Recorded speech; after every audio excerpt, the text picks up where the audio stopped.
Okay, everyone. Places. Places. The Dark Cut. Hello, viewers, listeners, fans of the Cut Up and the Dark Hours. This is the Dark Cut. And this is Gray. And this is the Cutter. How are you guys doing out there? I didn't hear anything. Oh, we're doing great. Hey! So, man. What are we covering tonight? We are covering Trollhunter. Trollhunter. But first, let's talk about George Romero. Do we have to? George Romero. Man, he's such a rascal, isn't he? He's something. He's something, yeah. So he's a wild old man. I watched. You've seen the first one, but I've seen them both. Dead Time Stories Part 2. And it wasn't that good. Wasn't that good at all. Why do you say that? I mean, these are literally like short films that have been picked up by, I don't know, George Romero. They're anthologies. Did he watch these movies, you think? Did he actually watch them? Have you seen the size of his glasses? Can he see anything? I mean, we've got to insert some clips or something at some point. Eventually. We will work him into this. Yes. These segues are great. The segues where he speaks in between the short films are the most hilarious thing I've seen in a long time. They're really funny. They're like your grandpa, like at, Christmas time. He's like, here comes another story. Hey, anybody seen my pants? I don't know. I wish he did say that. Like he forgot where he was, and he's like, "Oh, I think he Georgie did. go poopy." Oh my gosh! I don't mean to make fun of the guy. He's a legend, but I mean, he just seems so. He seems out of his fucking mind. I mean, he really does. I mean, it's the way they show him. Jesus Christ! And then, he keeps popping up in these random televisions and saying odd things. So to frame this, like the segues have him, basically crypt keepering it up or something, or trying to. And there's several different TVs like stacked on top of each other, and it's almost like they knew like George Romero just sitting there like being crazy out of his mind wouldn't like entertain people, so they're like, okay, we gotta have it switching from TV to TV. And in each TV it's like he's reading from a fake book, as if he's reading you these Dead Time stories. Yeah, and each one literally is like what, like 10 seconds? Yeah, like 10 to 20 seconds long, depending on which story. I mean, it's like not even that much. And he makes comments about the story and then leads into the next one, just saying weird, off-the-wall things. Yeah, and I mean, the movies, they're not good. No, they're terrible. Don't watch this for the movies. Watch it for George Romero. Yeah, and this is all streaming on Netflix, so definitely check them out. Start they're it both up, on there. and then fast forward right to the George Romero. Literally. Here comes another story. Oh, wow. It was great. I mean, yeah, not very good at all. So now the first no, one, it's great. George Romero's great. Yeah, I mean, George Romero's great. I want to hang out with him just to hear him say things. Yeah, like, so what'd you think about zombies? He's like, cheese. It's got a death curse. Crazy Ralph saved us. There you go. So, Trollhunter, what's it about? What is Trollhunter about? Well, it is a mockumentary. That's about it. Yeah. No, it's a mockumentary where this film crew suspects a guy of poaching bears in Norway. However, we soon find out that he is not poaching bears, but he is hunting trolls, and he takes them on the adventure of a lifetime. Yeah, so that's it. They filmed the whole thing, and then this is the footage from that. Yeah, I mean, essentially this. But adventure, it's an adventure. It is an adventure. This is like a mashup of different genres and movies that have come before, I guess. I like Blair Witch, but like, for example, the Men in Black aspect of it, I never liked. Essentially there's this secret society, this secret agency. They're called the TSS. Yeah. Troll Security Surveillance. Something. TSS, I know that for sure. Yeah. I guess bear hunting is big in Norway or something. Or it's against the law. Yeah. Something like that. So they suspect this guy of bear poaching, and they keep finding these really fake looking bears. They're pretty great looking. Yeah. You were in one scene. You were like, "Where did they get that bear?" I'm like, "From the prop department." It's great. Its tongue sticking out and everything. Yeah. So they're using the bears as props in the movie to explain why cattle and other things are going missing in the farmland. They're blaming it on bears, and they find a dead bear wherever missing cattle turned up, pinning the scapegoat. Yeah. So I've heard a lot about Trollhunter. Like, oh my gosh, Trollhunter's great. I can't wait to see Trollhunter. Hey, have you seen Trollhunter? You know, a lot of buzz, right? What did you think of Trollhunter? I liked it. Yeah, I just thought it was okay, really. I don't know. I mean, it had some really great special effects. Like Good special effects, good characters. Movie has personality coming out of its ears. What more do you want? it just didn't catch me, I guess. Why?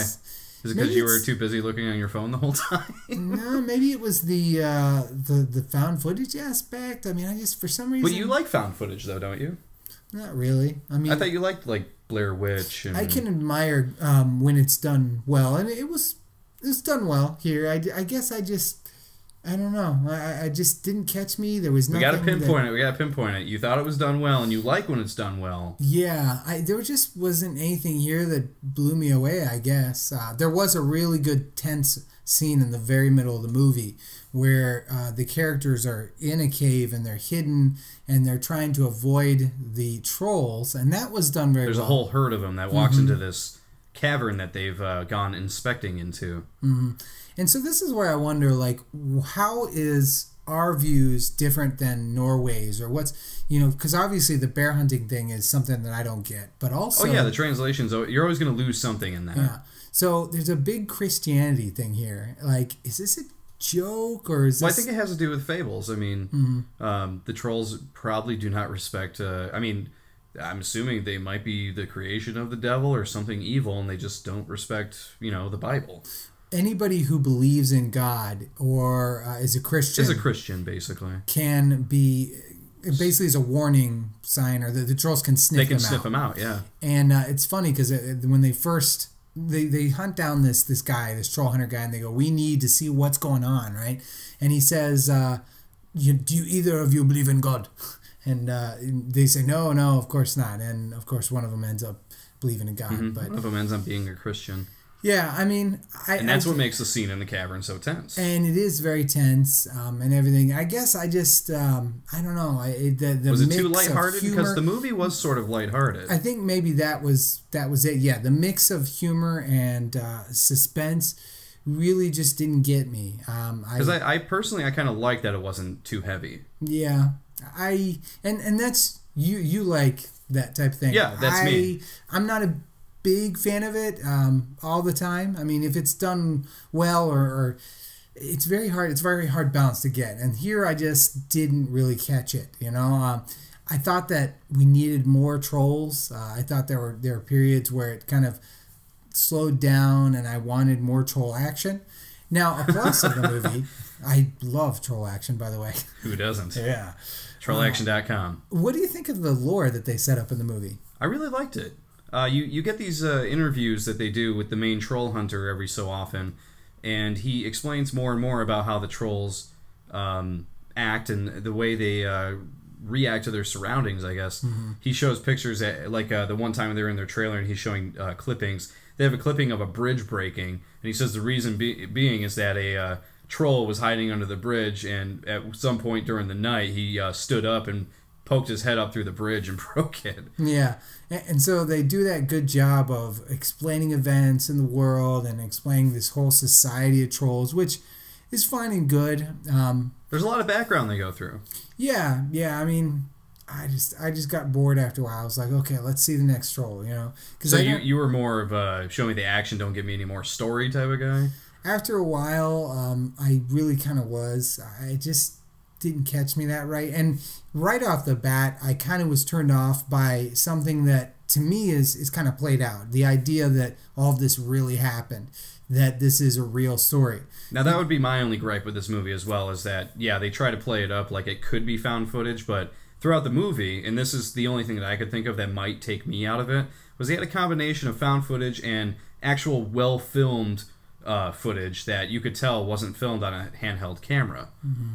And so this is kind of like in the new, like the cinema verite style has been around for what? I mean, over 10 years, right? Oh, way longer probably. So now we're getting into, I mean, since Blair Witch, let's put it that way. I mean, we know that... Well, for horror, maybe. Yeah. I'm sure it's been done before that. It was done way before that, I know. And I'm sure people will call me out on it. Oh, yeah, they'll kill us for it. But since it was made famous in Blair Witch, it's been a while. So we've seen it go through iterations. And this, to me, felt like it just was nothing new. Like Cloverfield, for example, love it or hate it, it was something new. It was like a big budget film done in that small type of style. This... didn't go for the Cloverfield look. It didn't. I mean, it strove to make it look real, but like you're saying, it wasn't able to do that because they were filming it in such a way that it looked like a movie half the time. Yeah, half the time it did look like a well-made movie, a well-shot movie, we'll say. Yeah, and that's just, I don't know. I mean, right off the bat, it has title cards that say this is found footage. Right. And I just kind of roll my eyes. It's like that title card that comes up like this is based on a true story. You know, by this point, most of us know that if it is based on a true story, it's been so stretched that it's really not anywhere near the original. We're just too savvy in this media society, right? Oh, yeah. I mean, that's for sure. I mean, basically what we're saying to sum it all up is they did not accomplish making it look like a real found footage movie if that's what they were going for. But part of me feels like it was kind of meta in a way. Like, they knew it wasn't looking found footage-y, and they knew that we knew it wasn't going to look that way. And maybe that's why I'm not really buying it. The whole movie was wink, wink, nudge, nudge. And I realized that. I mean, like, I realized they pretty much right away, all the way up to the capper scene with the minister, if you guys know what I'm talking about. I mean, I just was kind of like rolling my eyes. To me, I just didn't get or appreciate the humor. You did, I guess. Yeah. I don't know. Maybe it's my love of comedy from the UK and goofiness and stuff. But I mean, personally, I didn't think it was really that goofy or that out of line or anything. It was more lighthearted than I think what you were expecting. I think you were expecting like crazy gory trolls. They are here. Well, I think you were expecting goriness and trolls like biting people's heads off because immediately after. One of the crew members die, you were like, oh, I can't wait for someone else to get eaten. And I was like, I don't think that's going to happen. I wanted more of that, I will admit. You wanted more death and destruction. I just wanted more of the horror side than the comedy side. Sure. What I will say for Trollhunter is it's well shot. It is entertaining. The special effects are amazing, which still frustrates me that in the United States we have so many movies with horrible CGI. Mm-hmm. It's almost like people don't know when to cut it. Oh yeah, yeah, agreed. So as much as I wanted more troll action, I guess they did stick within their budget and made most of the troll scenes look excellent. I just don't think that the balance of humor and horror really worked for me. For me, I think it worked out pretty well.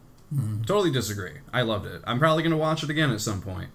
I think it was lighthearted enough because I mean that's what I needed. I need that sometimes, you know. I don't want someone to get killed constantly, you know, every 5 minutes and it be gory and disgusting. And sometimes I just want to see a troll get, you know, lit up and then he turns to stone. That's good enough for me. Yeah.